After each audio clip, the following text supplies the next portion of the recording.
Sing. I don't intend to, okay? Good afternoon. My name is Orit Mendelssohn-Shoham, and I'm the director of the Executive MBA program at the Recanati Graduate School of Business Administration. I would like to welcome you for joining us for the information session for the next class of the Kellogg-Recanati program. We currently have with us two people. The third one is for two graduates of the program. The third one is looking for a parking place, so he will join us in the meeting in a moment. And the reason why I'm talking using this microphone is because this info session is broadcasted through the internet for people mainly outside the country who could not come specifically for this event. There are two other people I would like to present. The most important person sitting in the class right now is Einat. Einat currently coordinates KR 14. They are about to complete their studies in about a couple of weeks, right? And she will coordinate our next class, KR 16. KR stands for Kellogg-Recanati. And Professor Kobi Glaser, who is our academic director, and he also teaches in the program and has taught all our classes, right? Okay, and I will let the two graduates who sit here present themselves. I think. Good evening, everybody. I'm Nurit Tweezer-Zaks. I'm currently the medical director in a pharmaceutical company. It's called Sanofi Aventis. It's a multinational pharmaceutical company. I'm a physician by profession, and I graduated KR 12 several years ago. Hi, everybody. Name is Adi Mimran. I am a graduate of KR 08. I'm currently the managing director of Red Bull Israel, and also the chairman of a simulation company for driving simulators. We're still waiting for Dror. Once he arrives, we'll have him introduce himself. So our plan for today, hopefully by the end of this session, the Kellogg-Recanati program is a very unique program.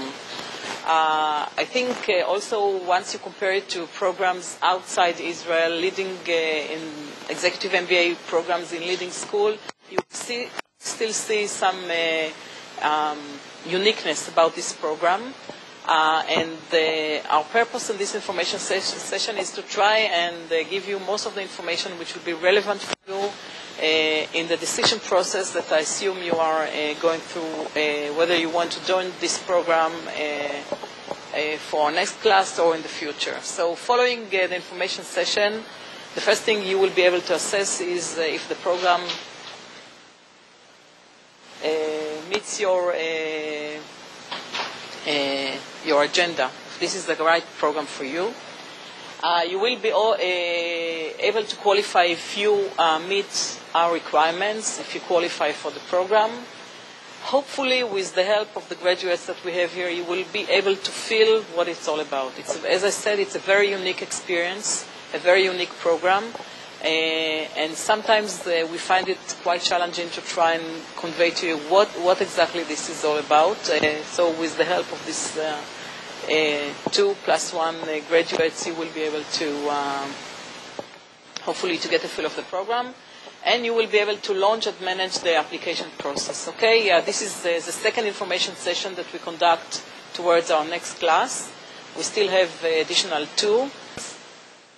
And Kobe will talk about it later. It's also other programs which are part of our global network. But the faculty members who teach in these programs are usually people who have a lot of experience, both in teaching. They are excellent in the research, and they have already gained a lot of experience in consulting to some of the leading companies of the world. So this will be the faculty members that you are going to meet during your studies here. The curriculum of the program follows the curriculum of the EMP, and anybody who is interested in joining this program should know what the EMP stands for. The EMP stands for Executive Master's Program. This is the name of the Executive MBA program of Kellogg. And our program follows the curriculum of the EMP program. And it's a fully international program, and we will elaborate more once we go deeper into the details of the program. But in all aspects, you have a significant international part of the program. It has to do with the student body, with the faculty members, with the courses, with the network. Everything that you meet here has a layer of international program. The program is part of the Executive MBA Council. This is an organization that includes all leading executive MBA programs of the world. We have been there since the day that the program started.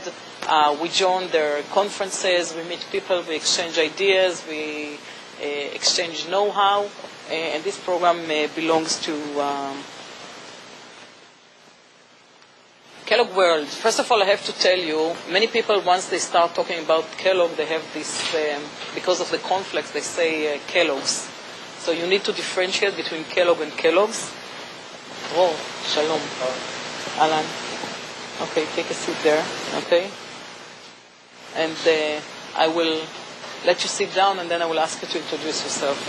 So we are part, there is Kellogg School of Management. It's part of Northwestern University. And we are part of a global network. The global network is combined of 6 similar programs that Kellogg launched around the world. There are 2 programs of Kellogg in the United States. The main one is in Evanston, Chicago. This is where, as we say, the mothership is located. And about 2 years ago, they launched another program in Miami. So these 2 programs, the one in Chicago and the one in Miami, are Kellogg programs. The one in Miami, by the way, is aiming towards the market of South America, and this is where many of the students come from. In 1996, the dean of Kellogg at the time, Dean Don Jacobs, decided that he wants to go global, and he decided to start to do it in a way of creating partnerships. So we were the first partnership that was created, and many things that Kellogg sort of tried over here were after the knowledge was afterwards transferred to the other partnerships. So the second partnership was created in Hong Kong. There is one partnership in Germany, in WHU, in Koblenz. And the last partnership to be created is in Toronto, Canada. So all these 6 programs share the same curriculum, in a way share most of the faculty who teach together.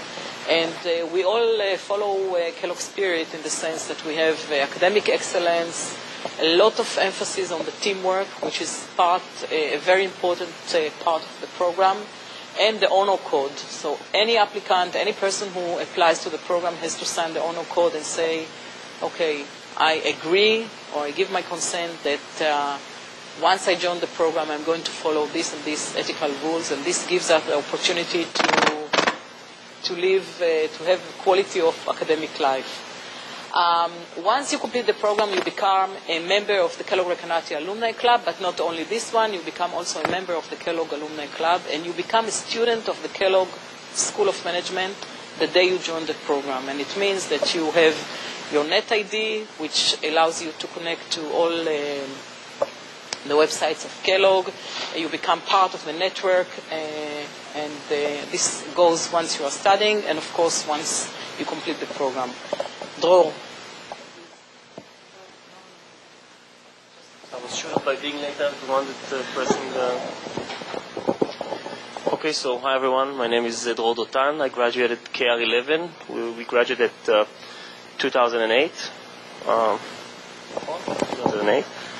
I work today in IDB Group, Cloud Industries and Investments, as the Senior Executive Assistant to the CEO. What else am I supposed to do? Okay.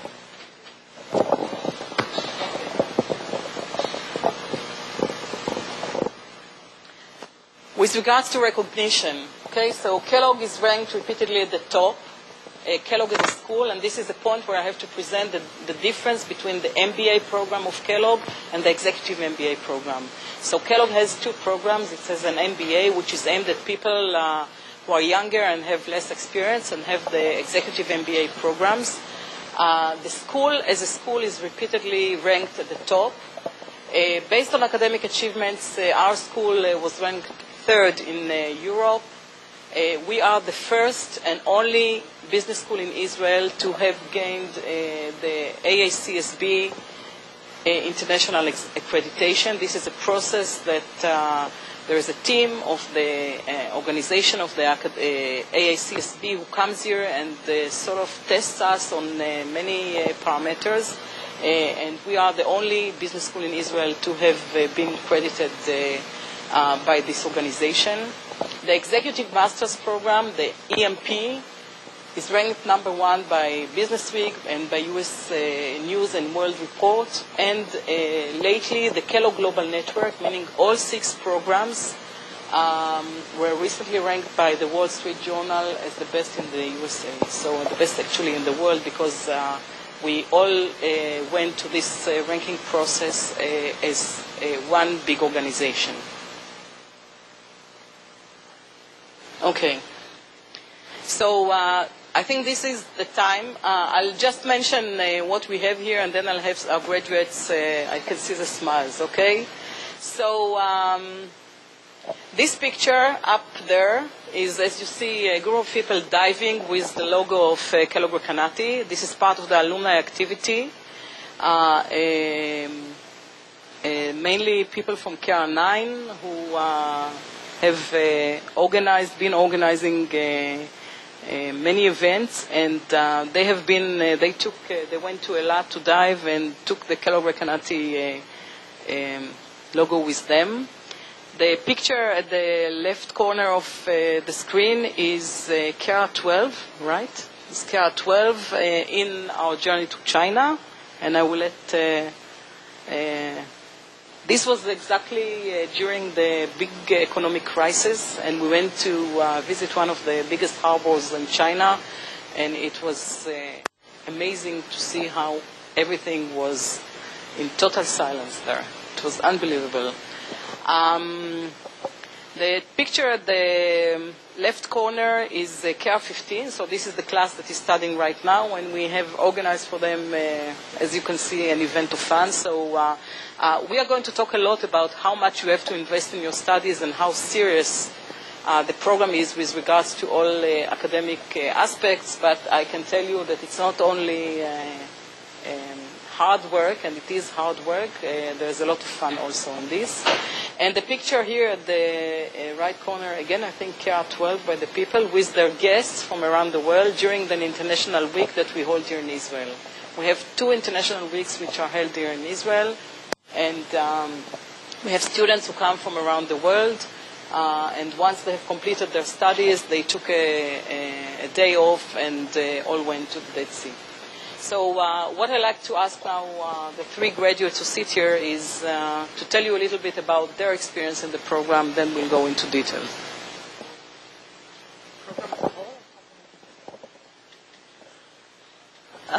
Okay, so I'll start. My background is I'm a medic, and I transitioned to the industry several years ago.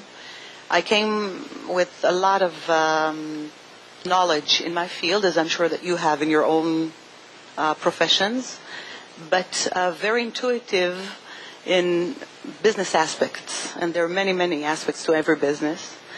And I wanted to speak the language, and I wanted to think business. And I was looking for a program that has something unique in it. I was not after the degree, I was after the knowledge, and I wanted to get the best of schools. And this is how I came to this program.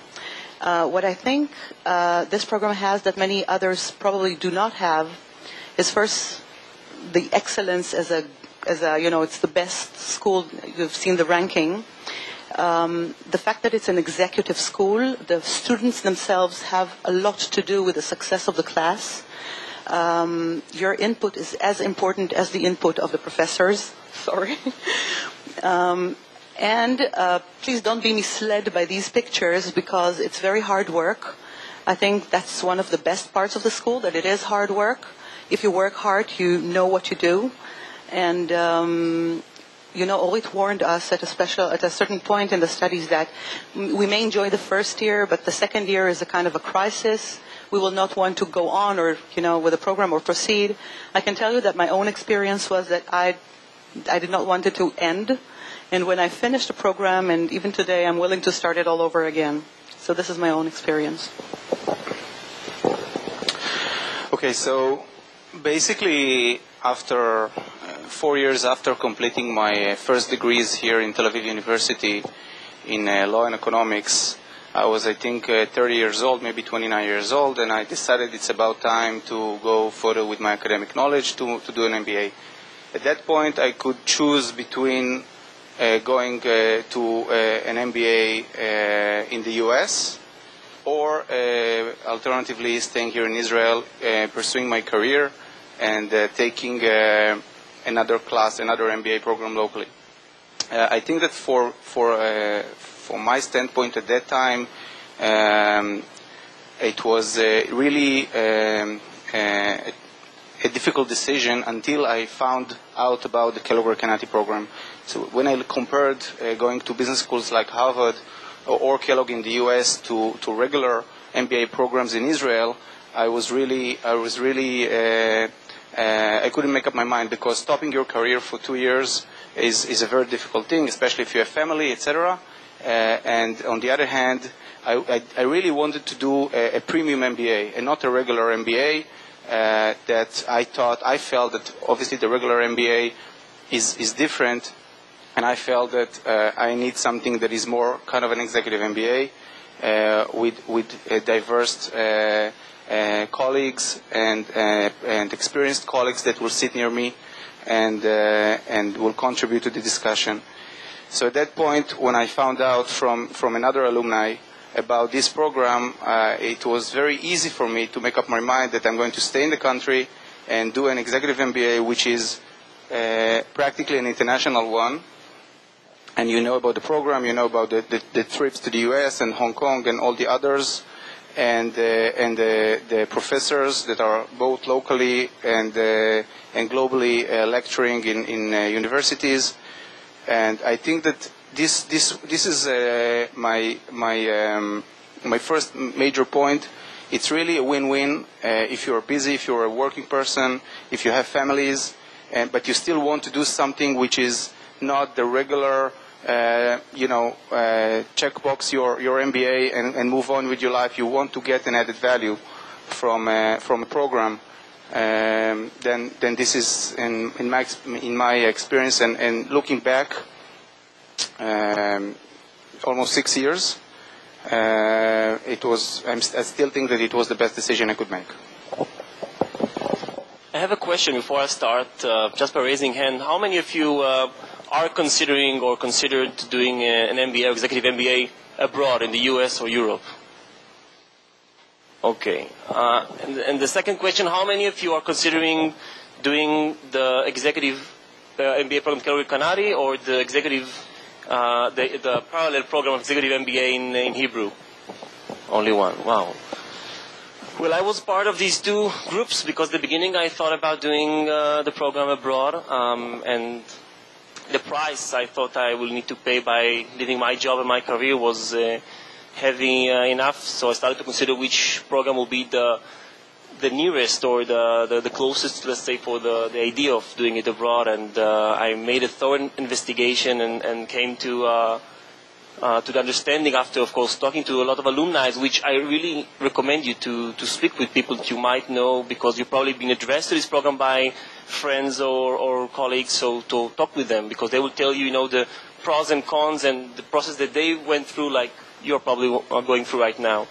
So eventually, when I understood that I'm staying in Israel, this was the best option for me to choose. The decision between the Kellogg-Recanati and the executive MBA being taught in Hebrew, both of the programs are great. So eventually, it's all about budget, and if you are able to do this extra effort, personally speaking, it worth the effort. I have friends who've been in this program and friends I've been in the Hebrew Thought program, and both are great, but if you have the extra effort, it's worthwhile.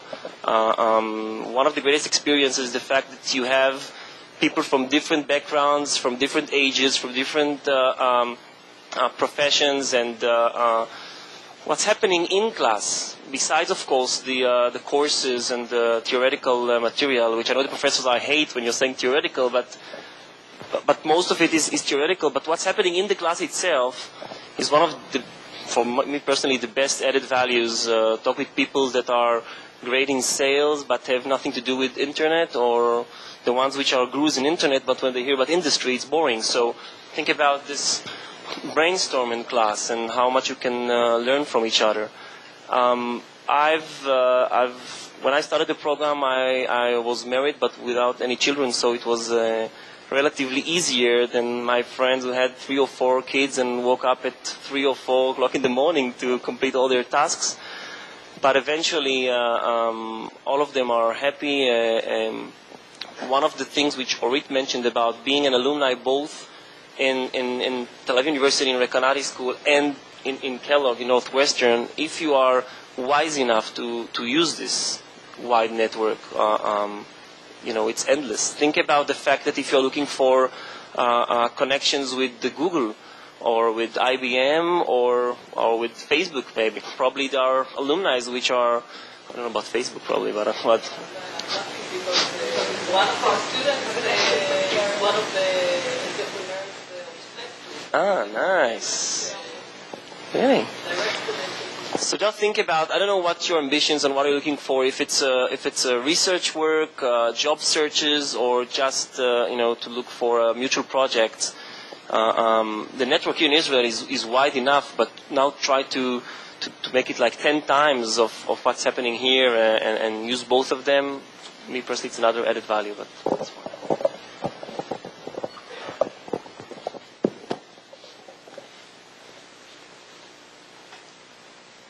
Okay, so Dror asked you how many of you are considering between this program and other programs.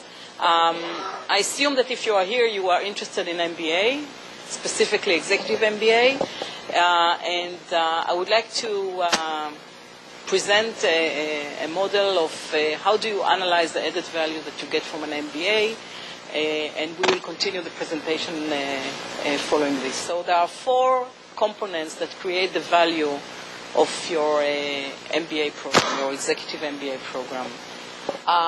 The first one, and I think most important one, is the participants. Who are the people you are going to study with? Who are the faculty members who are going to teach you? The curriculum and the networking. These are 4 components. And any MBA program that you try to understand what exactly am I going to have out of this program, you can actually categorize by these 4 components. And then once you complete your whatever research that you are doing about each and every program that you are considering, you can put it alongside your personal agenda, which has to do with schedules, cost, the amount of effort that you would like to invest, and then make up your mind. So what we're going to do is we're going to talk about this. So the participants, okay? And with regards to the Kellogg-Recanati, there are 2 ways to consider who are the participants. First of all is who are the people who are studying in this classroom. By the way, we are sitting currently in a class in which right now KR14 and studies. This is the classroom that we use for the second-year students. Our first-year students are studying downstairs, and we have a dining area where people spend the breaks in. We use this classroom for the second year because during the second year we have 2 opportunities in which we host people from around the Kellogg Global Network. So this class can accommodate up to 70 or even up to 80 people during intensive weeks when we have people who come from around the world. So when you take a look about who are the people who are studying in this, meaning the people who apply to the Kellogg-Recanati program and complete the Kellogg-Recanati program, about 75% of the people are Israelis.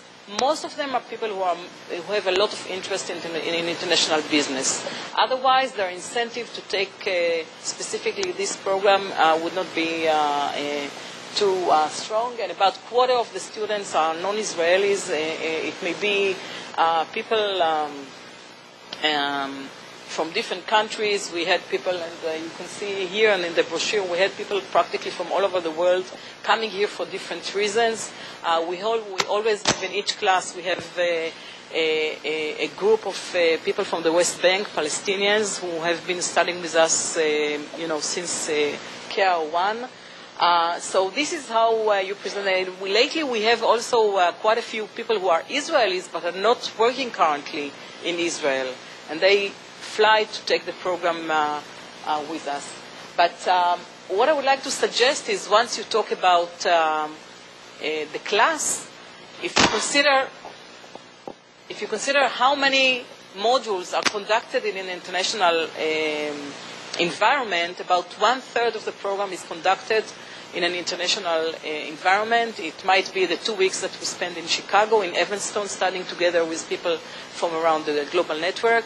It has to do with an additional international week that you can take in any one of the partnerships around the world.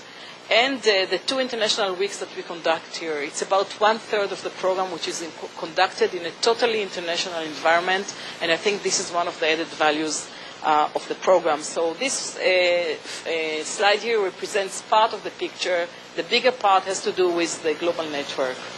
With regards to type of business, our classes have the tendency to include many people from the high-tech industry. It might be people who come from R&D, people who come from marketing, people who come from the financial aspects of, but the high-tech industry represented here significantly. We are aiming at a very heterogeneous class. So sometimes it's specifically the people who are not from the high-tech industry who will bring a lot of added value to the classroom. I always give the example of Gadi Angel from Angel Bakeries, who studied in KR6, and once the program started and he saw so many people coming from the high-tech industry, he said, I feel like I'm presenting an old industry or an old sector that, and he had a lot to learn from them, but once we reached the course of marketing channel, everybody had a lot to learn from him, because he was the one who actually bringing or making sure that there is bread practically in every supermarket every morning. So our concept is that there is a lot to learn, or let's say, I will phrase it this way. Anybody who is admitted to the program, according to our judgment, is somebody that we think can contribute a lot to the other people in the class. And therefore, there is a lot to learn from everybody who are sitting in the class. Dror mentioned the fact that there's a lot of class discussion here. People are talking a lot during the classroom. The professors conduct a dialogue between them and the class, and there is always a lot to learn from the people in the classroom. So, and you have actually all sectors represented here. With regards to position, about 1/3 of the class, or 20%, are general managers and owners, a group manager about 1/3, a project manager, we have lawyers, we have financial managers, marketing managers. The class, usually when we start a class, we calculate the number of accumulated experience that is present in the classroom, and it's always impressive.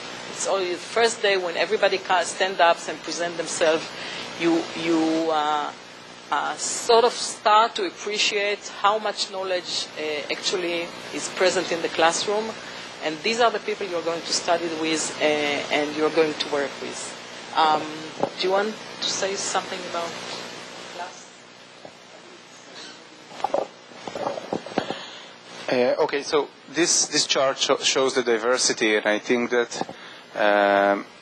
it's obvious that everybody has its own goals in life, whether it's to pursue its current career or maybe to make a career change. Personally, I was doing a lot of high-tech things in startup companies before my MBA, and during my MBA I switched to consumer goods, to FMCG, and for me it was kind of being part of those two kind of groups, the old industry and the new industry. I could communicate with both of them, but I could also enjoy the learning that I had from financial managers and from real estate people and so many other people that were either in Israel or in the courses abroad. I think that it's really up to you and your curiosity if you really want to challenge yourself with learning new industries and new business models and new marketing models or even operational models. I never dealt with operations until the first one of the classes, the operational strategy, I think it's the name of the course, operation strategy.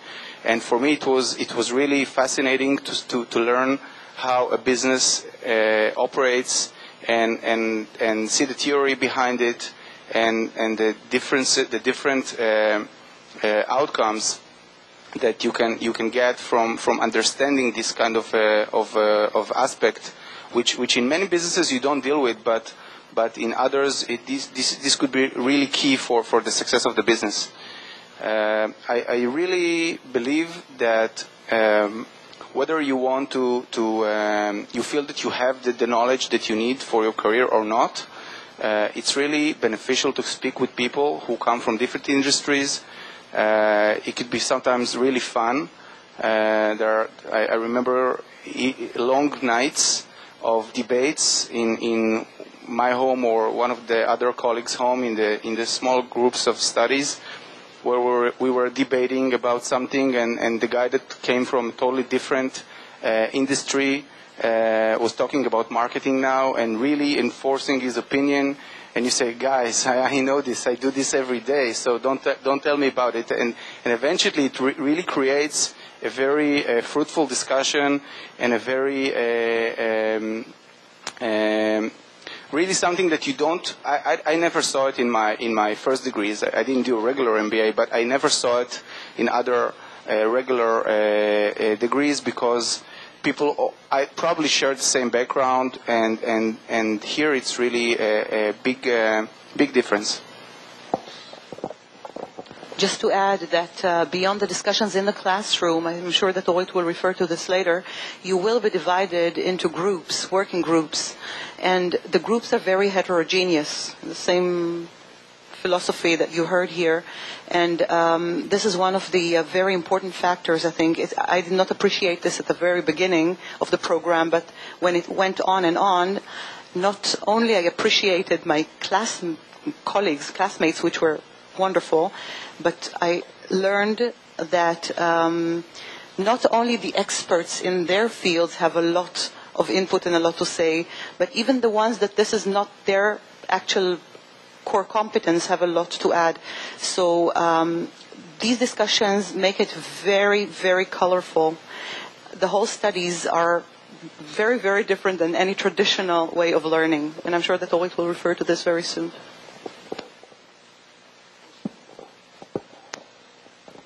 Okay, so this had to do with the student body. I would like to call now Kobe to talk a little bit about the faculty and the curriculum.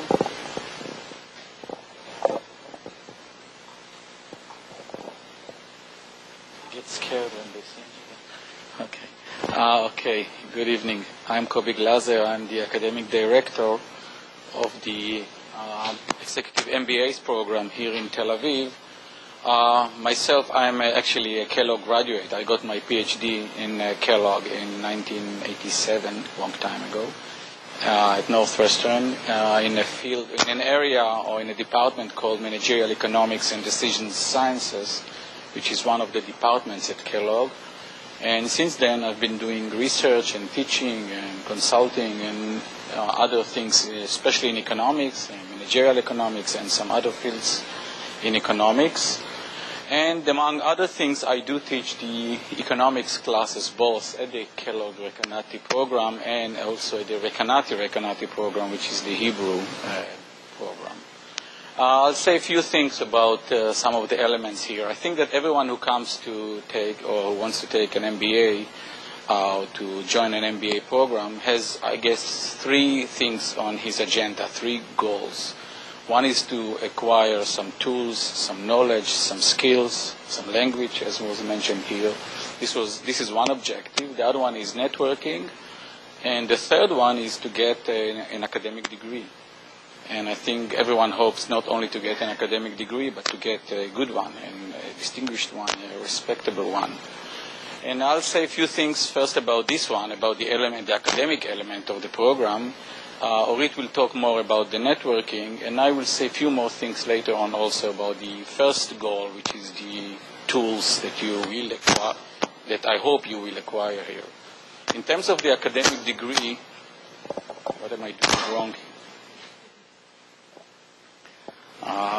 In terms of the academic degree, we make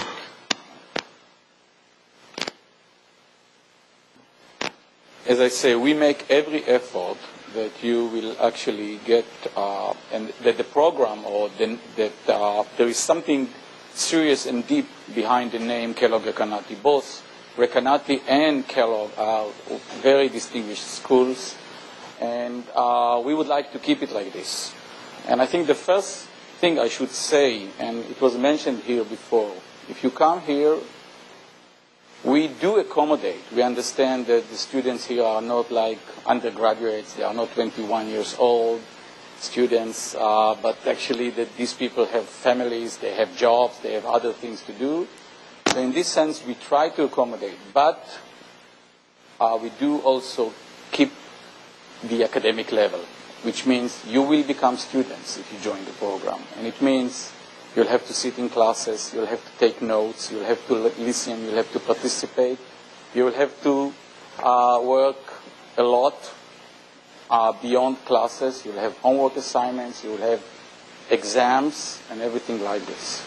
So in this sense, you should remember, yes, we know you're busy, yes, we know we have other things to do, and you have other things to do, but this, if you come here, the next 2 years are going to be hard in terms of studying and taking classes and so on. And if you want to elaborate on this, this is your time now. Unless you have nothing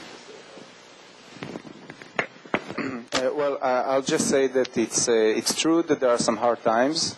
Me personally, especially when it comes to exams, I really hate exams, and sometimes you have to do that. But I think that it's really fun. I mean, it's fun to be in class because it really propels your brain. You start thinking, and it's fun to work with a group and to do assignments, because it's your way to express yourself and to express your knowledge, and unless you have some certain fear from a specific field, I don't know, be it statistics or whatever, then it's really it's okay. You need to dedicate the time, because the first thing that my wife told me when I finished this degree is, so now we can go to breakfast on Fridays, because this really did not exist in those 2 years. So this is maybe something that you have to take into account.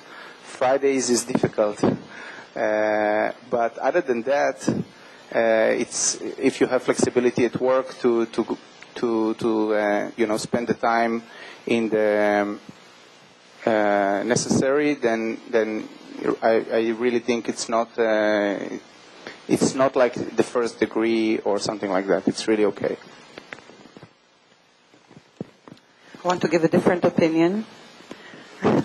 I think that the more you invest, the more the faculty invests, the harder the tests, the harder the studies are, the best for you guys. Not for the moment, not for the current test, but for the brand and for the degree that you're going to hold. Meaning, if you're going to work hard on a degree that is hard to obtain, the value of the degree is important. So if this place would be easy on you, and on your next generation, it's going to be kind of, and lose value. So I think it's very important that the studies will be hard, that you invest, that the tests will be hard. It's fair enough. If you're here, you have to engage. Plus, it's the nature of the human being to be really alert when you're tested. So I think it's okay.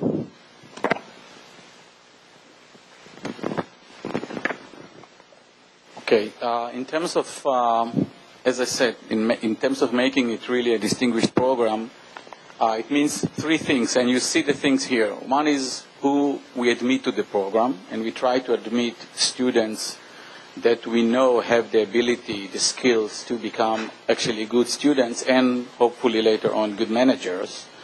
We also try to choose the very best teachers, and I'll say a few words about it, and the curriculum. In terms of, what should I do now about it? Okay. Let me say a few words about the teaching, about the teachers. So as I say, we try to find really the very best teachers. And basically what it means is that, first of all, those that teach in this program are those that we know can stand in front of class and be very clear and very thorough and very deep in some sense. So we really find those that can actually teach. But it's not the only requirement. We also would like the teachers to be experienced enough, familiar enough, not only with the theory, not only with the research in their area, but also with the real world. Now, I wouldn't say that every teacher here has been a manager or was a manager before or is a manager now, but all of them are somehow familiar with the business world, with what they teach, not only from the academic side, not only from the academic point of view. And if you see the teachers, none of our teachers is actually very young, I think. Most of them are old enough so that we know that they are not only good teachers and researchers, but also really have the business familiarity, have the business experience. And it shows in class. I think about half of our teachers are from Kellogg, and the second half is here from Recanati. We do also have some teachers from other schools all over the world. We have a teacher, one professor from Stanford. We have teachers from New York University. We have some teachers also that teach in India and so on. So it's not only the two programs, but mostly the two programs. And I think I can fairly say that it's half and half. And even if some of them don't come from the Kellogg program in Northwestern, in Evanston, they come from the other schools that belong to the Kellogg Network. Norit, feel free to add. Okay.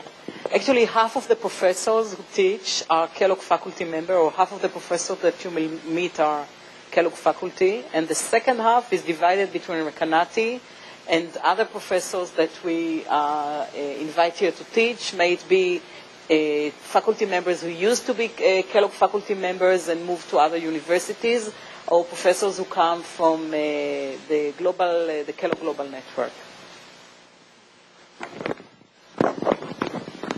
In terms of let me say a few words about the program itself, in terms of the curriculum. First of all, the program, the classes that you'll take are all from the Kellogg EMP program, which is the same program more or less in all the schools that belong to the Kellogg network.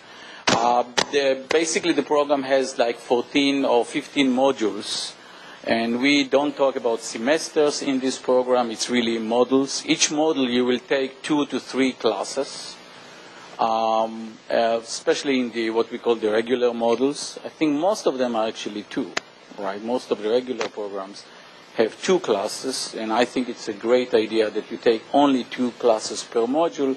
It makes you, then you can focus instead of taking 4 or 5 classes at the same time, which is hard. And especially when people are busy with other things, here you take 2 classes and really you can focus. So and we have like 2 to 3 courses per module, and we have 3 formats.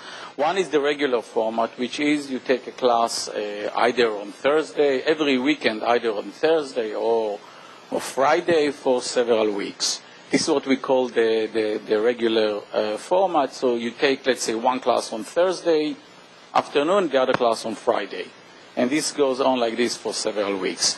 The other one is the other case is the intensive week, which is then you come here for a week, either here or somewhere else, and we'll say a word about it. But this is like you focus on 1 or 2 classes for a week. And the semi-intensive is something in between, so you take like 1 class, let's say, for Thursday and Friday for 2 or 3 weeks. So these are the formats that we have. Now, we do have some international models, and maybe Orit want to elaborate on this a little bit. Excuse me, or you can, of course, elaborate on this, but I'll just say a few words, and then they can elaborate. So we have two models at Kellogg itself in Evanston. So you go in the summer to Kellogg, to Evanston, and you take usually 4 classes there, 4 classes there. Then we have 2 international weeks here in Tel Aviv, and the idea is that students come from all over, from the other Kellogg network, and take classes here. And then you can take some additional international week in one of the 4 options that you have here. If you want to elaborate on whatever, now it's the time. Okay, I'd like to speak about first about Kellogg. I think that eventually, at least with my friends, everyone waited for that model to happen. The ability to actually taste and see for yourself the school and the professors and where all this miracle happens and where it starts. I want to give an example. First of all, you meet most of the programs from abroad, both from Hong Kong, from Miami, of course, 2 programs from the US, and the program from Germany. And so, Orit will talk about networking, but that's the first spot when friendship starts to bond and networking starts to working, and all these corridor discussions starts to raise up. So that's one of the greatest added values, and that's just the beginning. I'm not talking about the scenery, about the facilities, and the most important, the classes. It raises to a whole different level. The mixture of the different audience, different cultures, all goes together. And I have a great story about that, which also talks about the added value of the class. In one of the classes about, I think it was negotiations, we got an exercise. Usually the exercises are being divided by groups, and they tried the group to be multinational, multicultural. So we got a test case about, I'm not ruining it, probably there are other exercises as well, but 2 big companies and 2 small companies that are supposed to, that they are fishing companies, and the capacity of the fish there is quite limited. And I'm sure everyone, yeah. So and they need to negotiate what to do in order to make sure that next season they'll have fishes again there. So we were 2 Israelis, 1 Chinese, and 1 German. And I was lucky enough to be with one of our class's guru in sales, and I know nothing about sales. So Moshe Aviv, it's good to give him a credit. Hey, Moshe Hillel, sorry. So he was one of the small companies, and when you read the exercises and you read about the story, you understand that the 2 big companies can bond together and kill the other 2 small ones. So we entered the class, the room there, sit all together, everyone were prepared, and then Moshe stands up and says, okay, I'm the small company. Who is the big company? Okay, I'm buying you. He went to the wall, start to write all kinds of things. How are you going to buy? Everyone was shocked. It was like a whole different miracle of a selling miracle, at least for me. Again, of course, then there was a whole different thing about the Israeli approach and how we negotiate and the fact that we are being too upfront. But you see these things happen. You see the methodology of how the Germans are working. Very thorough, very, no rooms for mistakes. Very interesting. So that's at least my experience. Well, I must say that if you do in your at work some international business, or you plan to do, that if you do it a lot, you probably are familiar with the different cultures already, etc. But if you haven't done those things before, whether you plan it or not, it's really a great experience, because negotiating with Chinese people or with German people or Indian people, whatever. I mean, you have people that are from all over the world, and really seeing how there is some kind of an agenda of the Israelis they have to beat in all the negotiations. They have to come first. Totally different approach than the other participants. And it really ends up in some kind of significant insight of how different we are, for the good and for the worst, for the best and for the worst. We are different than the other cultures. If we want to do business abroad, we need to behave differently sometimes. We have a lot to learn from them. And those things continue after class, in the corridor discussions, in the dinner discussions, and after that, when these 2 weeks end up and you see who are your friends the day after, who stays your friends. Personally, every time that I come to New York, I have 3 or 4 people from the international network that studied with me in my group.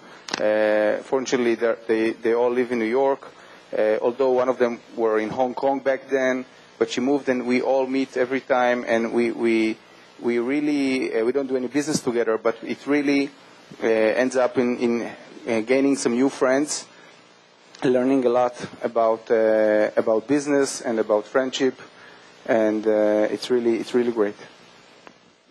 Just along the same lines, there are many non-tangible elements in the studies here, and I think that you've got them here with the stories. This is not something you learn in a classroom. This is something you learn just by experience and being exposed to other cultures. This is one of the another added values I think that this program has. Thank you. Why is this here? Okay. I see. This is 14. This is 14. This is the one. Yeah. Yeah, the International Week used to be in China, now it's in India. Maybe Orit, you can elaborate on this later. In terms of the curriculum, I mean, let me say, I think that if you look at the programs, MBA programs all over the world, there is not much difference. I think that in terms of the curriculum, the difference comes in terms of who sits in class with you, who are the other students. In terms of the, maybe the difference comes in terms of the teacher, who teaches you, how they teach, and so on. And also in terms of all the other things that happen at the same time, the extracurriculum part of the program. The classes themselves will look very similar, I think. And what everyone tries to do, and this is what we do, is to give you classes or offer classes that on one hand will give you the knowledge, will give you the language, and at the same time will give you the skills, not only to know about things, but also to know how to do things. And actually, this is one major dilemma to every MBA program. Not only to teach people, to give them information, not only to give people knowledge, but also to give them skills. Now, when they study medicine, they usually do it in 7 or 8 or 10 years. But here we try in 2 years to teach you both the theory, the ideas, and to give you some practical tools at the same time, and it's not easy. But you can see it also here in terms of how we do it. In the first year, it's more of the basic stuff. It's more of the theory, more of the background, more of the things that we'll use later on. So we have, in terms of the classes, we have what we call the functional elements, and the functional elements are actually associated with the functions that you usually see in a company. There is a finance manager or the CFO, so we give classes in finance and accounting. There is the operation manager, so we have operations classes. There is the marketing department and the marketing manager, so we offer some marketing classes. So we start with some of the basic functional elements of any management, of any company, any organizations. And at the same time, we also give these other classes, which we call foundations. These classes, the decision analysis, statistics, economics, they serve actually two purposes. One, they serve as the benchmark, as the basis for the classes that you'll take later on.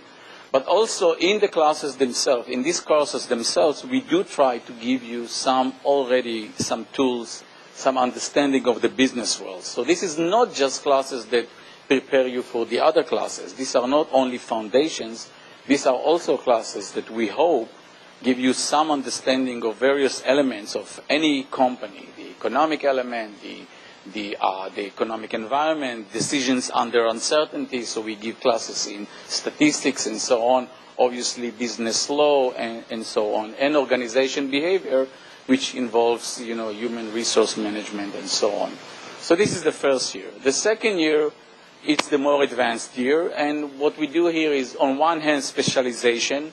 So we take the basic elements from the first year and we go deeper into different elements. Or we specialize in various elements, and here also students do have some choice in terms of which classes they take, which they don't take. So we do have electives in some sense. You can choose some classes here, and this is where you can choose where you want to actually go deeper and specialize more, and we give some advanced classes in these topics here. At the same time, what we try to do in the second year is integration. We do offer some classes, I'll come back to this in a second, but we do offer some classes that integrate several fields at the same time, like finance and accounting, finance and behavior, which is a very interesting class, and so on. So this is what we do, the integration. This is where we take the various ideas from the first year and try to integrate them into different ways. In terms of here, we have several classes in the high-tech management. The venture capital class is offered, I should mention this one, is offered by Aviv, who is not from academia, but he's a well-known venture capitalist here in Israel. And this is an example of someone who does know academia, who do have some academic experience, but he actually gives here a very, very practical class. And some of the other classes are as well. Want to elaborate anything on this? Or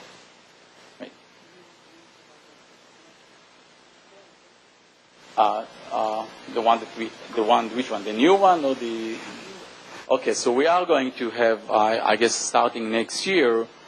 We already had it this year as a semi-course, but we do plan to have another course, which is entrepreneurship. It's going to be offered by Gary Dushnitsky, who is now teaching abroad, and his area of teaching in research is entrepreneurship, and he will probably offer a course next year for the new program, I guess. Right? Okay. In terms of comparing the two programs, I should say we, as Orit mentioned, we offer here two classes two programs in the Executive MBA. One is the Kellogg-Recanati, and the other one is what we call Recanati, or the MBA program, which is offered in Hebrew. And I would like to mention a few of the similarities and few of the difference between the two programs. If some of you are debating between joining the KR program or the other one, maybe I should elaborate a little bit on the difference between them.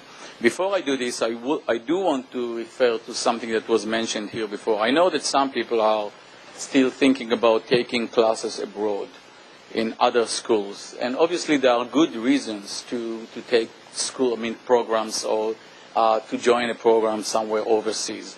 I think I can fairly say few things. In terms of the students that will sit with you in class, the students that you will see here and you will sit with here will not be less in terms of their ability, in terms of their knowledge, in terms of their skills than any student that you will see in any other program in the world.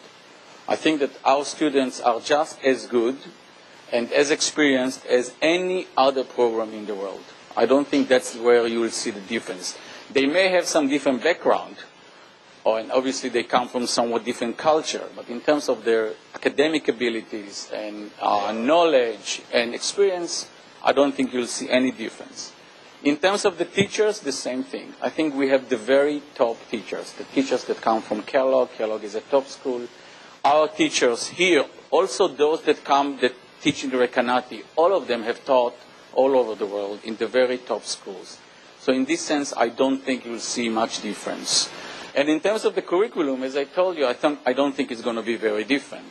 Still, there are differences in terms of the networking, in terms of the background, in terms of the culture, but just let me make it I can fairly say that in many, many respects, this is as good as many other programs. Now, in terms of the similarities between the two programs that we offer, so we offer the KR and the Recanati programs. As I said, both of them are at very high academic levels. The students that are admitted to the program, the requirements are at the very high level. So that's both of them have the teamwork as one important element in the program, and it has been discussed before, and maybe Orit will say a few words about it in a second or later on. In terms of the logistic support, you get more or less the same, right? Or yours is better. The Kellogg is better. What do you say? So we have a very strong logistic support to both programs. So in this sense, it's the same. The differences. Well, the KR is a joint degree. You get a degree both from Kellogg and from Tel Aviv. It's for some people, it's important. So this is the KR is a joint degree. The Recanati is a degree from Tel Aviv. This is one difference. The teachers, as we mentioned before, half of the teachers in Kellogg in the KR program come from Kellogg. So this is a big difference. In the Recanati program, we do not have as many teachers from abroad. We do have some, but much less, or many less. The KR has more of the global focus. First, some of the students are from overseas. Not all the students are Israelis, so the KR has students from some other countries, and it has more of the global focus. The schedule is somewhat different, but I don't know if we should elaborate on this. Obviously, the KR is in English, so the KR program is in English. The Recanati is in Hebrew. The KR has 2 modules in Evanston, which, you take 4 classes in Evanston, which we do not have in the Recanati program. And we have the international module abroad in the KR program. This is in terms of the academic sides of the program. I should just say one more thing, which you can elaborate on a little bit later on. In addition to the curriculum, we have the extracurriculum element of the program, which means that we bring people to lectures, talks, presentations, and so on, which is actually a very lively, very dynamic, and very important element of the program. So it's not only the classes that you'll take, it's not only the courses you'll take, you'll have many, many other exposures to people from the business world, from the academia, even from class itself, that will give you other elements which are not part of the, let's say, the formal academic program, but are an important part of the program, and we pay a lot of attention to this element as well. I'll stop here. Okay, before I move to the next topic, I would like to ask our graduates to talk a little bit about the international weeks that we conduct here. So, Adi, I think in your class there was only one such week, right? Dror, your class was the first one in which we had 2 weeks, and of course it's so maybe you would like to say something about the experience, about what happens here, and how you experienced it.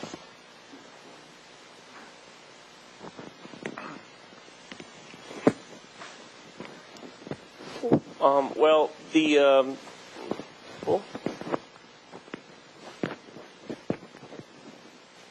okay. Well, we had 2 international weeks here, so in a way it was after being in Chicago. So it's actually to bring Kellogg here again to share the same experience. So you're studying in class, but still have the added value of the whole programs coming here, the multicultural, the discussions all around. But we had also the ability to do things which are out of class to be the ambassadors of Israel, to show them around, to have more free time and quality time with them at the end of the day, to continue the conversation that we've started in Chicago, to hear about their experiences, about their goals, their visions. So it was, for me, that was the best thing. I'm sure we are going next to talk about networking, so every time I'm going to that direction, so maybe this... I'll just add as a short and simple example. I'm not sure if we were the first class to launch the Dead Sea tradition or if it started before us. Yes, probably. But we had really in our class we had many people from Germany. Surprisingly, a lot of people from Germany. Some from Hong Kong and some from the U.S. We were about 90 people altogether. Including the class, of course, which was about 50 people, I think, 50-something people. So about 40 people came. It was great learning together. There is a great course on networking that Brian, it still takes place in Israel? Yeah. Okay, so that's really a great, for me it was one of the top 3 courses. And to do that with international students is really a great thing. Anyway, I believe that just as a short example, a few weeks ago, or maybe more than a few weeks ago, this Purim, I get a call 2 days before Purim from a guy that went to KR11 3 years after me. I met him once. In Eilat, in a trip we did to Eilat with mainly students from alumni from Israel, but also some from abroad. He gives me a call. Hey, I'm coming to Israel tomorrow, and we ended up going to a Purim party just to hang out, talk a little bit about how he works for insurance in the insurance business. He insures insurance companies. So basically, he gave me, during the Purim party, a brief summary of the effect of the tsunami in Tokyo and in Japan about the insurance business in the world. So that's really how you benefit from those things. You never know how it gets back to you. In fact, some of the people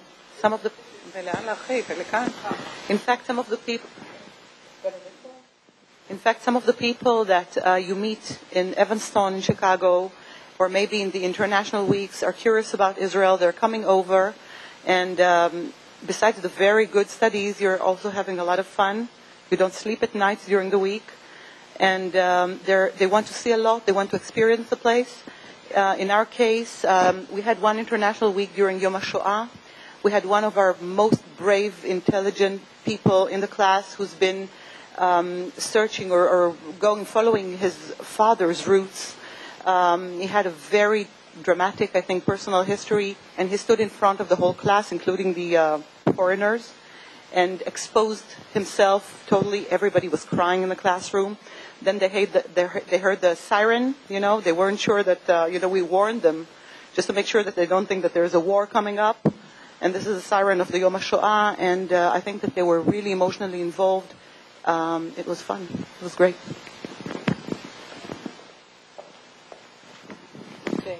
One thing that the program expanded is with regards to the international weeks, and starting with KR15, every student as part of the program is entitled, besides the 2 weeks that they spend in Evanston, to go for another week, as I said, maybe Hong Kong, Miami, Canada, or Germany. And this has 2 implications. First of all, it strengthens the opportunities for networking and really working together with people and studying with them, because you spend an intensive week together and you work together in the study team, so you gain a lot of, you really learn, get acquainted with these people. The other thing is that it dramatically changed the number of courses that are actually offered by the program, because in such a week, for example, in Miami, they offer 6 courses, in Hong Kong 3, in Canada 2, in Germany 3, I think. So it really expands the number of courses that you can take and the international opportunities that you have. Networking, okay? So as students, as I said, first of all, you have the opportunity to network within the class.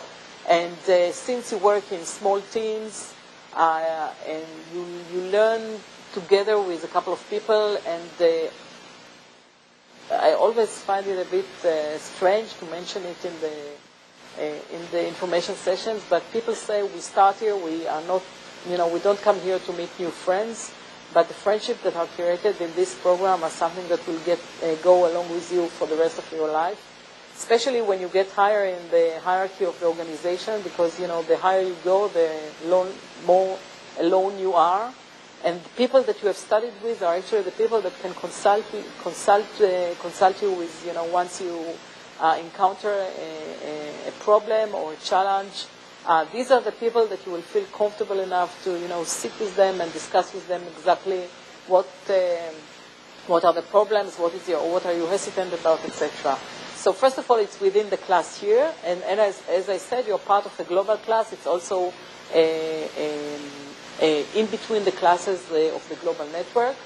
We also have a couple of opportunities to meet and get to know the people who are studying either in the year before you or the year after you. So, we try to synchronize all the breaks, so you have the opportunities to meet with these people.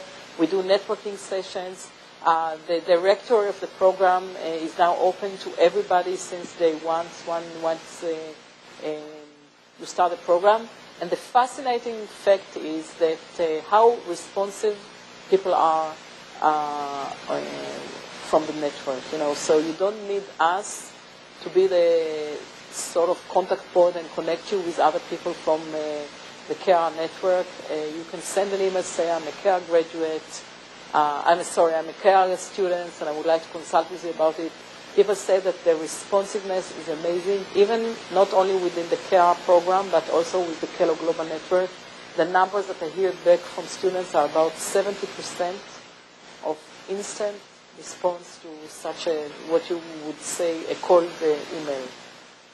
So as alumni, you become part of the KR Alumni Network, and we have the Kellogg Connect project. Part of it was, the Eilat journey, and, they are going sailing now, right? They're going to Croatia, Maldives, okay?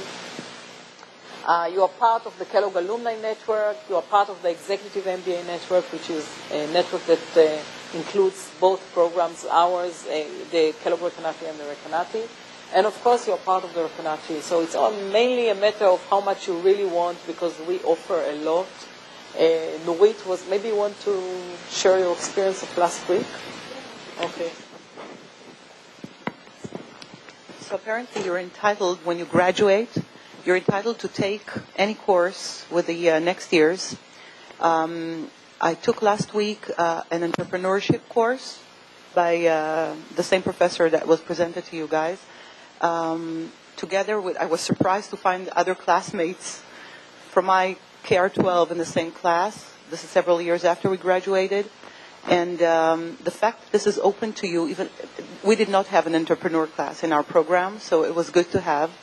And the fact that it's open to you, even in later years, if you want to obtain more knowledge or to be exposed to more stuff, then you can just join in and come in, either as just an audience, or you can be an active participant in the class, take the tasks and the exercises and the tests, whichever you prefer.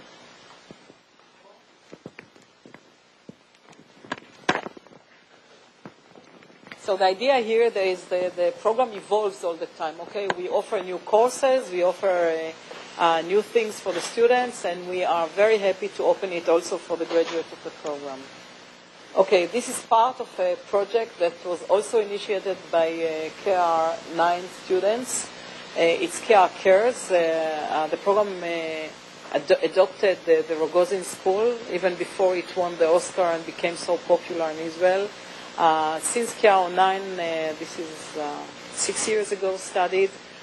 We run a project there every year in which the senior class of this year runs a course over there which is called Bridge to Business, and every year there are people from our program who come there, go there and talk with the kids and give them lectures.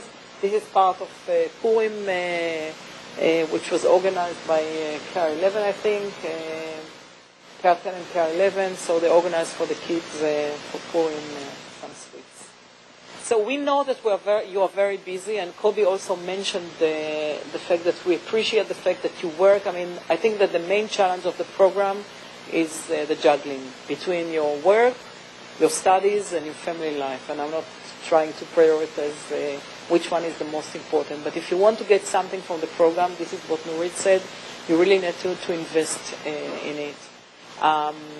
And our philosophy is that we would like you to, whatever time you allocate for your studies, it will be for the studies netto. So the whole, our whole system here, the whole administration that we have here, is here to guarantee that whatever time that you dedicate for the program is dedicated directly to studies and not to things which usually students are familiar with, like going to the library, making photocopies, doing with all the logistic issues, and we have extensive support.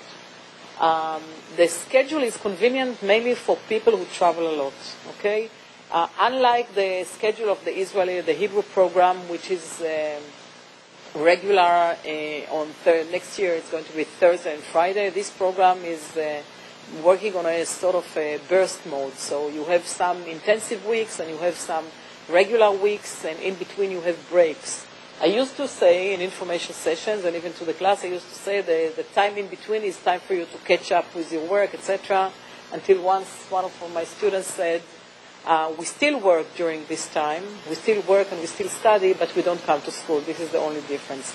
But it does allow people to travel. So anybody who is involved in international business and needs to travel a lot, it's feasible to combine the program with and continue with your work.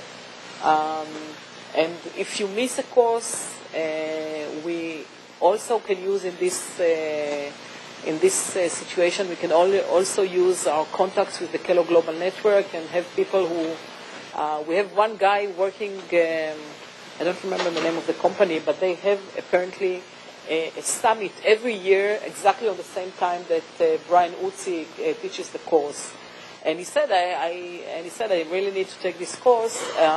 So he's now just now went to Germany to complete the course with the students from Germany, and they feel like it's their own classmate, etc. Family support is very important. I always tell people, first of all, it's a family decision. It's a family project and a family decision. And this is the first thing that you need to do is to talk with your family members, with your spouse, and make the decision whether you're going to allocate the time for these studies in the next year. And we try to acknowledge the contribution of the family to this project. Okay. Yeah. Okay. The next thing I'm going to cover is the admission process. So if anybody has questions that you would like to ask our three graduates here with regards to the program, I think this is a good time to do it. No question? Okay. Yeah, we'll be here. Okay, so yes, please.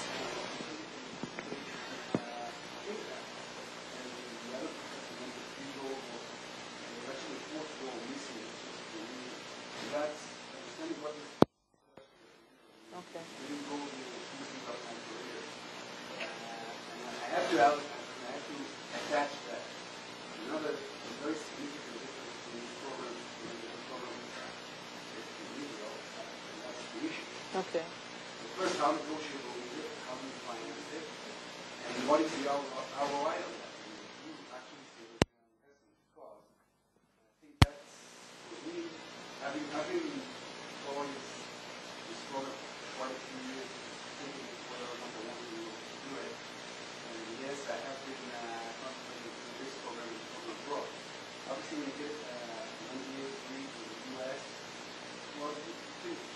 first calculus, about 3 to 5 years ROI.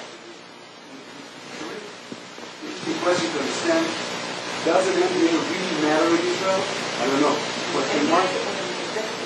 Yeah, well, No, it's a difference. I mean, if you're 18 and you do it, you get from an income of X, and then you triple it or quadruple it when you finish your degree. This is a different situation. You're taking relatively mature people in relatively high-ranked executive jobs. So you don't expect the same delta like a young person going on an MBA, right?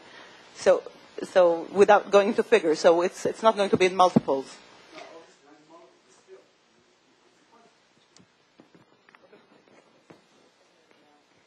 First of all, I totally agree with what Nurit said. You know, the notion of trying to figure out the ROI on the executive MBA program practically does not exist, okay?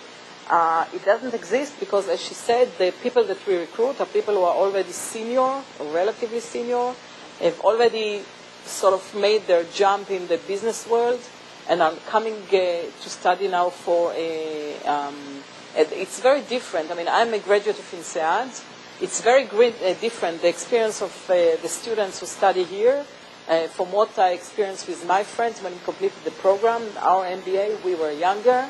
It's a totally different experience, and therefore the ROI should sort of left aside. I also should mention that Israel is not a marketplace like in the United States, okay? Meaning that MBA is appreciated here, but I'm not certain that it's appreciated here. I'm talking about MBA, okay? I'm not sure that or I'm almost certain that it's not appreciated here as the same way as it is, let's say, in the United States. Having said that, when we talk with our graduates, I would say that the vast majority of our students use this program as how should I say, something to promote or change their career, and I will ask them to share with you. So afterwards. So many people change jobs. It usually happens during the second year of studies. It starts actually once we come back from Chicago, so you see people who are promoted. What happens is you are working in a company, okay? And I will talk about it in a short while, but your employer is part of the decision to send you to studies, because even if they are not supporting your studies financially, they will have to allow you the time to sit here in the class, and it accumulates to a lot of time, which is quite significant if you think about the cost or the alternative cost for the employer. So the employer is part of the decision process. And then what happens, because you are studying, not in a full-time program, but in a program that allows you to continue your career, you will find yourself, after a while, once you have started the program, you will find yourself talking about things that you did not talk, coming back to your employer or your management with suggestions and ideas that you never had before, and bring a lot of added value to the organization. And this brings, in many cases, the basis for promoting our students. So many of our students actually, sometimes it creates sort of a crisis, because once you are promoted, you don't have as much time as you used to have in your previous job, and this is when your colleagues and your team members have to support you once you are sort of taken back to do a more significant job. This is one thing. The second thing is that many of the students, they will change their career. What I experienced with the high-tech people, especially the high-tech people, many of them make the decision to start their own business. Once they have, and sort of they get the courage, they know that they know now, and they, so when I take even the class, I think Nurit's class, KR12, they completed the study right in the middle of the economic crisis 2 years ago, when everybody, all the newspaper, all the HR consultants, all the headhunters, everybody said, if you have a job, stick to your job and don't move, okay? Most of them changed. Most of them moved forward. Most of them, okay. Okay, so maybe I'll let you say.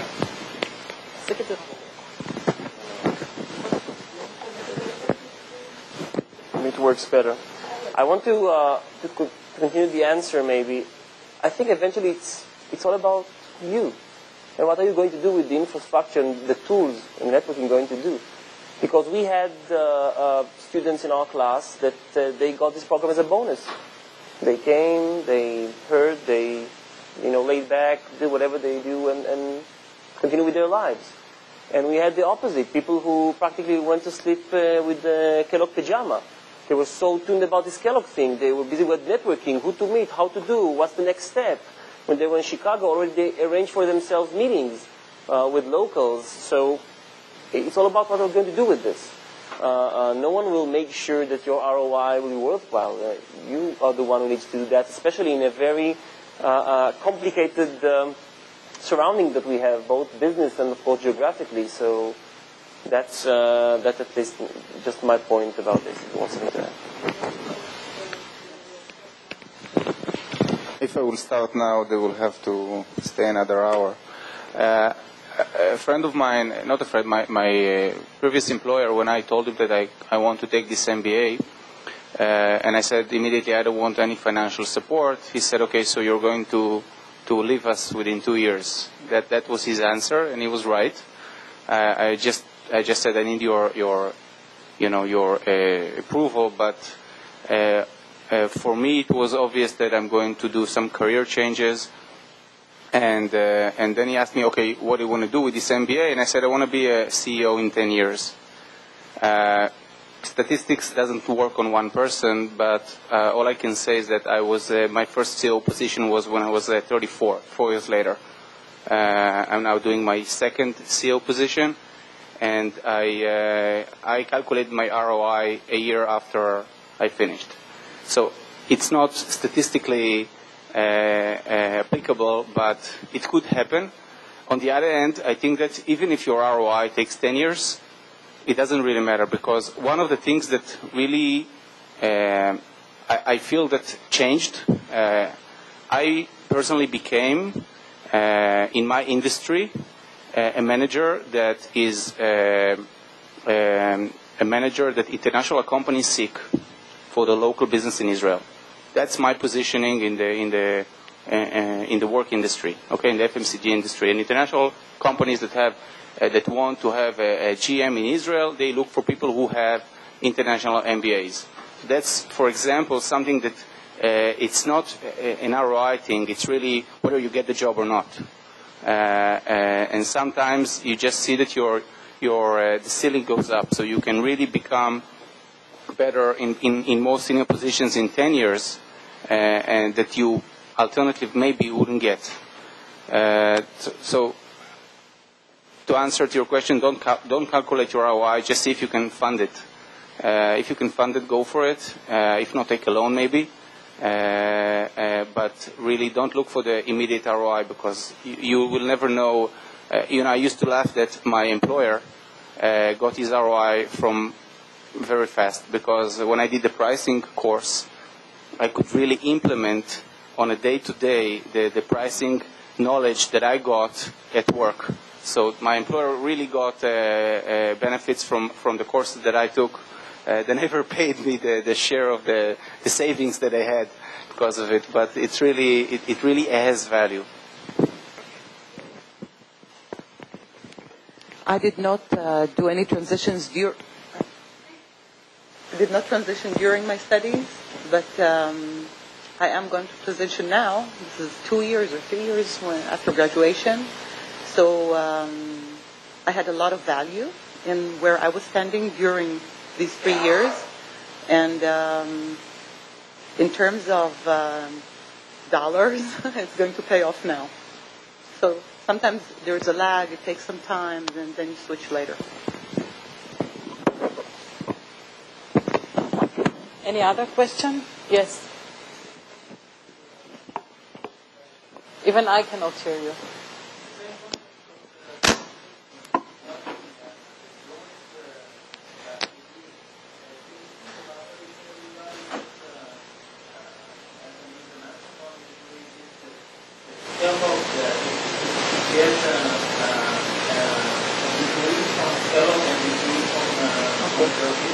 Okay. You receive one diploma. The diploma has Northwestern University and Tel Aviv University.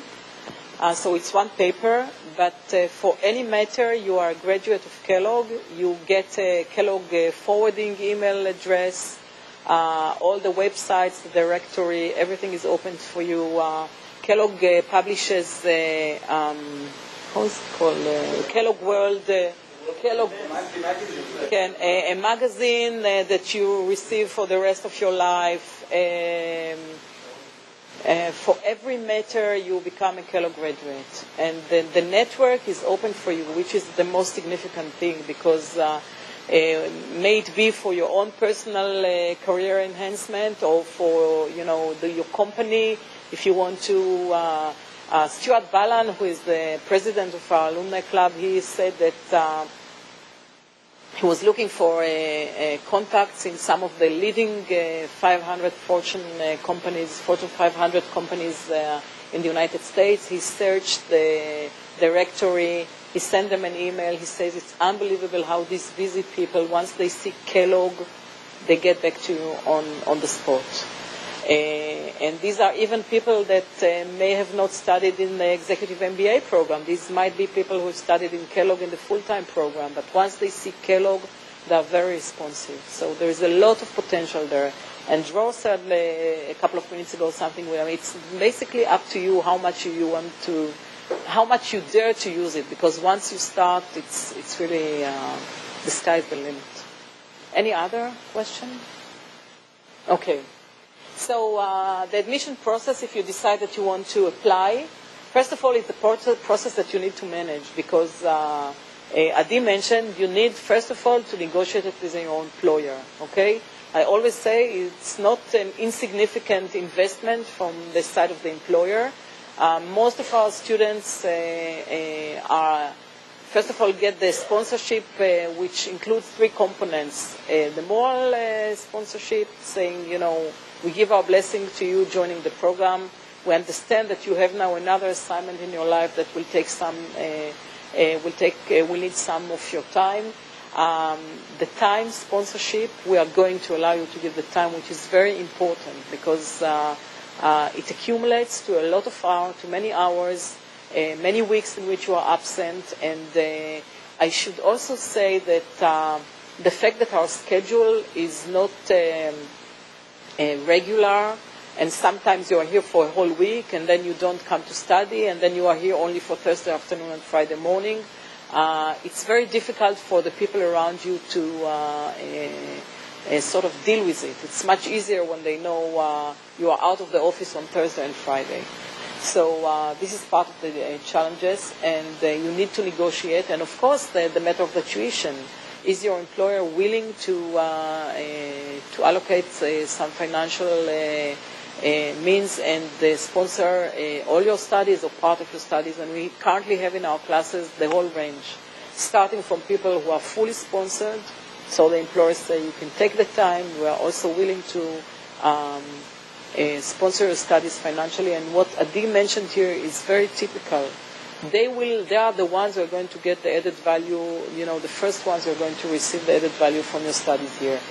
And we have people who are fully sponsored, up to people who received only the time that the employer say, okay, you can take the time, and we allow you. Our requirements are that you need to have with at least 7 years of experience. Part of it has to be a managerial experience. And this is, I would say, one of our main criteria for deciding whether you qualify for the program or not, okay? We need to make sure that if you are in the class, there will be added value that you will bring to the other people studying with you. And this is our main responsibility to all our students. You need, as I said, the sponsorship, and the minimum that we require is that your employer says, okay, we agree, and we will give you the time so you can actually study. I should say, and I always mention it when I have personal meetings with people, I think that the most frustrating experience that you can have in this program is to start the program and find out later that you don't have the time to do it, okay? And it might be for many reasons. Either you're involved in a project or you've been promoted and you don't have the time right now, or your employer says, okay, I thought it would be nice, but now that I see that it's a marathon and not a short run, I can't actually support it. I do encourage people to really investigate thoroughly whether they will be able to study here. You need to have an undergraduate degree. It might be BA, BSc. The average grade should be good. And you need to be able to work in English, to read, to write, because this is the language in which the program is conducted in. And we know that many of the Israelis, their English is Israeli, sort of Israeli, and we know that it improves. So you don't need to speak, and you had here a nice example. You don't need to speak as if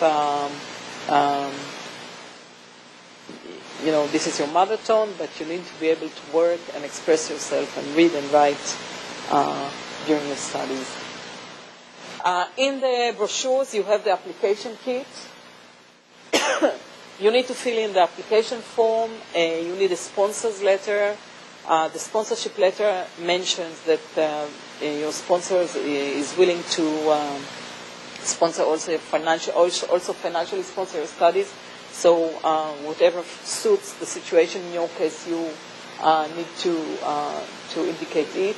You need to send us an updated CV, 2 letters of recommendations, and I always say it should be people who are on one side senior enough, but also know you and have been working with you and can actually say something meaningful about your capabilities, that we can learn something about who you are and what are your managerial capabilities. You need to send us original transcripts. If you are a graduate of Tel Aviv University, we can, if it's only copies, we know how to deal with it. There is a voucher for application fee that you need to pay. You need to sign the Kellogg honor code, and you need to send us 2 passport photographs. We scan those and we put them in the directory, so make sure that you feel comfortable about these pictures because it's going to stay there for a long time. Okay?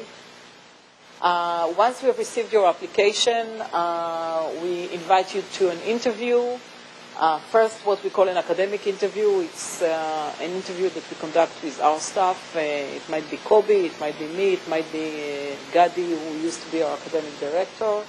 Then we have 2 interviews with graduates of the program, because we see these guys as people who actually have, invested in the program, and we need to hear from them whether they think that you are a good candidate for the program. And we actually share with them the decision, they are part of the decision process of whether you would be admitted to the classroom. It also gives you an opportunity to meet people, 2 of the people who have studied here, and learn from them about the program.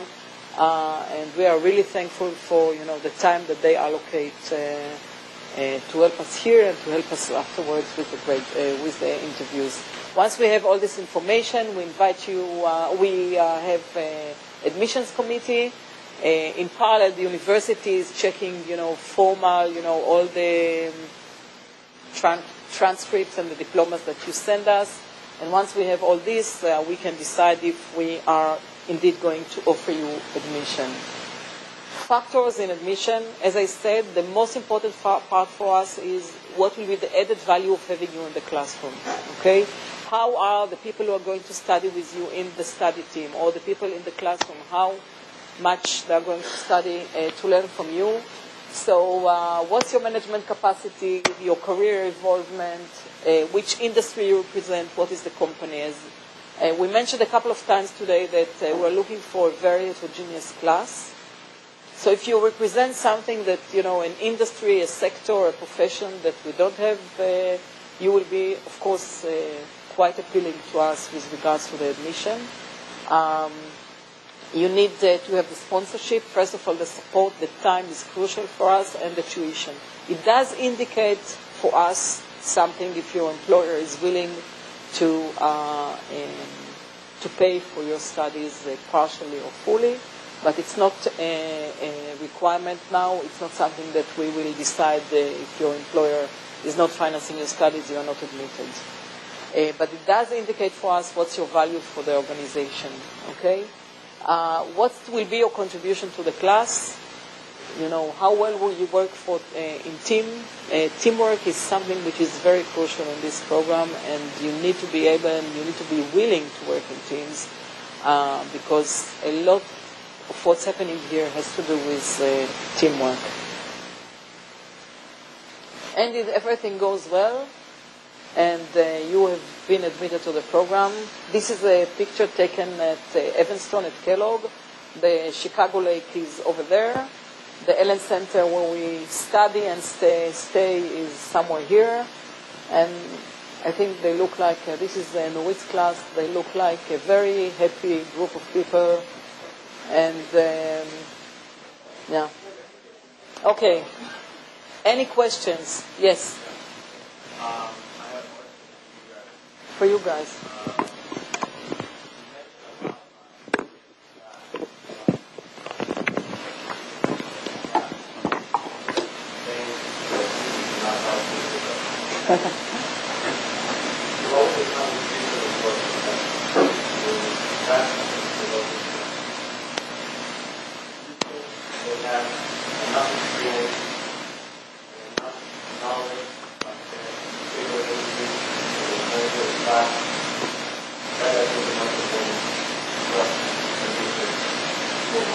Networking, English, that's important.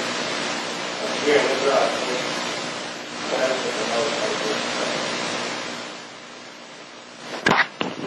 My insight.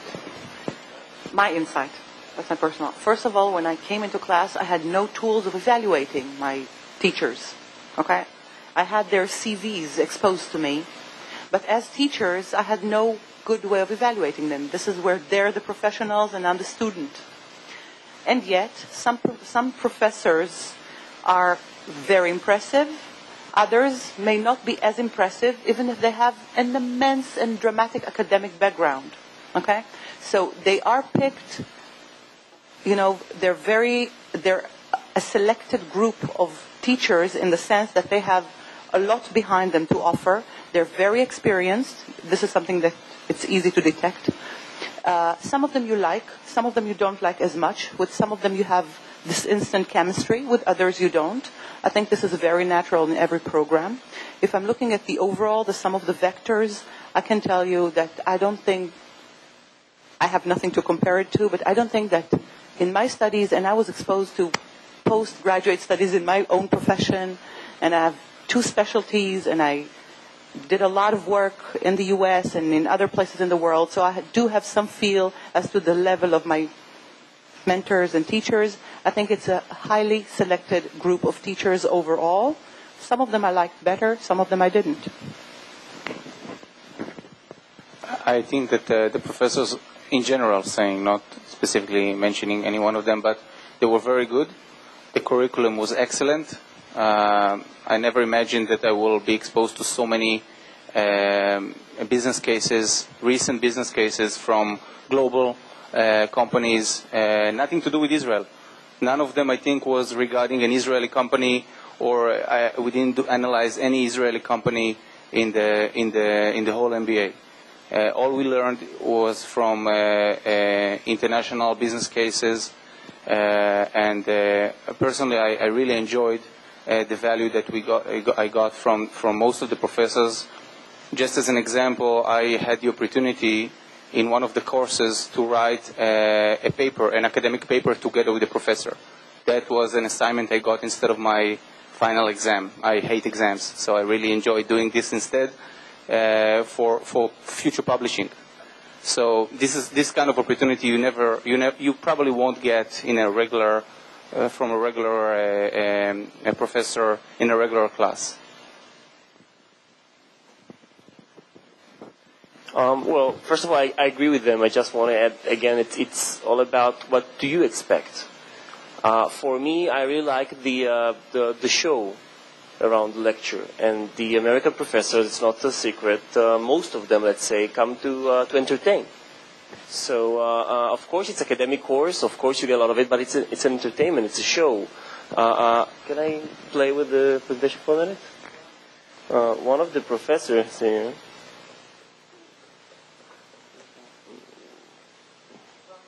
Valti? Yeah. Well, these two professors, two different shows, but both of them, it's a show. Larry Franklin, unbelievable course, and that time I was busy with business in China, so for me it was an added value for that.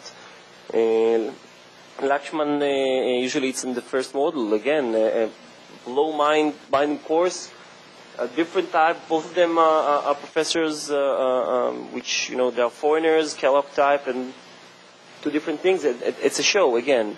With the other professors, it's a matter of personality. It's a matter of the subject of the course, how much you could do with the macroeconomics or with the financing. But yet, it depends on area of interest and the personality. So, it's a mixture.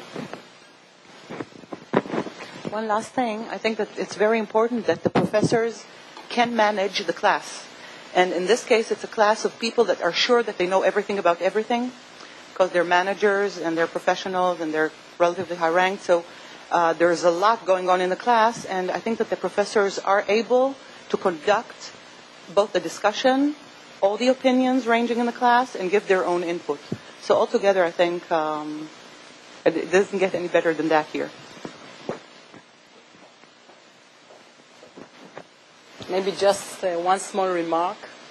I always like, I don't know, what is your undergraduate degree? What did you study? Economics? Okay, so my example will not refer to your background, but the engineers, they are in a stage of total shock once they join the program, because they never believed that they can actually enjoy sitting in the classroom. It's fun. You get to their classroom, you hear, sometimes we stand at the other side, outside, we hear a burst of laughs.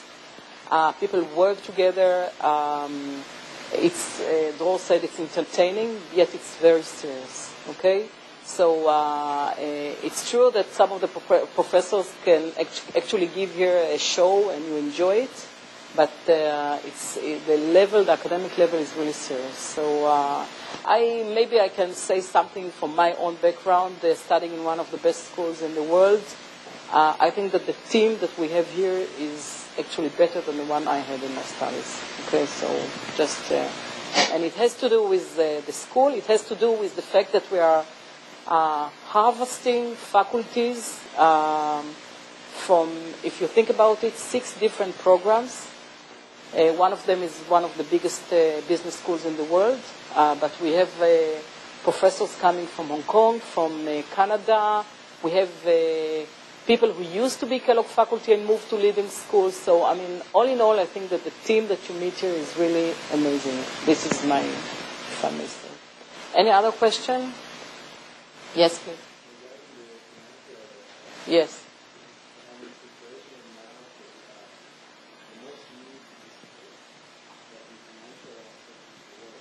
Okay.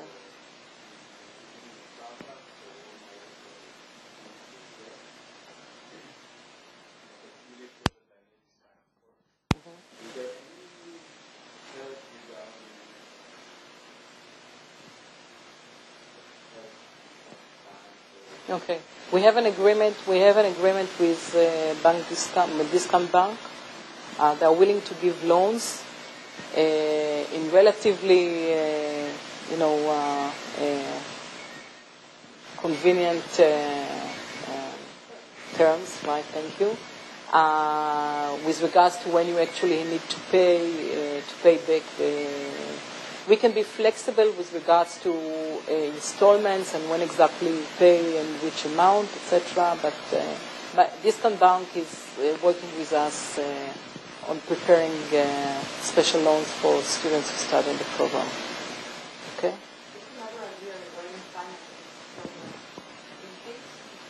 One of your employees is willing, or at least there is something in their eyes that's saying that it's negotiable, you can at least try to have a sort of agreement that I had, meaning he invested in me in this program, so I had to pay back in years.